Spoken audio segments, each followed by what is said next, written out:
डंपरने खाटेवर झोपलेल्या दोघा भावांना चिरडले। नाशिकच्या बागलाण तालुक्यातील मुंगसे येथून अपघाताची मोठी बातमी समोर आली आहे, ज्यात वीट भट्टीवर डंपरने चिरडल्याने मजुरांच्या 2 मुलांचा मृत्यू झाल्याची घटना घडली। ईश्वर पुया कोळी वय 17 वर्ष आणि काळू पुया कोळी वय 13 वर्ष असं मृत मुलांची नावं असून या प्रकरणी जायखेडा पोलिसात गुन्हा दाखल करण्यात आलाय।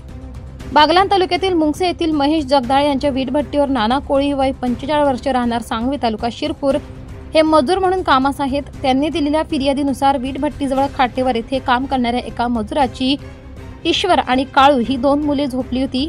भरधाव वेगात रिव्हर्स घेणाऱ्या हायवाने MH 41 AT 7172 खाटेवर झोपलेल्या 2 भावांना चिरडले। यात दोघे गंभीर जखमी झाल्याने त्यांना सटाणा ग्रामीण रुग्णालयात उपचारासाठी दाखल करण्यात आले। SIP सुरू केली नाही मग संपत्ती कशी वाढणार? 15 वर्षांचा अनुभव असलेल्या 1700हून अधिक समाधानी ग्राहक आणि 50 कोटींचं व्यवस्थापन असलेल्या वेल्थ क्रिएशन फायनान्शियल सर्व्हिसेस चे संस्थापक विकास देशमुख आणि शर्मिला देशमुख यांना आजच संपर्क साधा। SIP, SWP, म्युच्युअल फंड्स ने अधिक स्थैर्य मिळवा। 5100हून अधिक गुंतवणूकदारांचा विश्वास। आता तुमची वेळ। नाशिक, संगमनेर, जयपूर येथे मोफत सेमिनार। आमच्या इतर सेवा आहेत health and life insurance, portfolio management, NCDs and corporate FDs। संपर्क करा आणि तुमच्या आर्थिक साक्षरतेची सुरुवात आजच करा।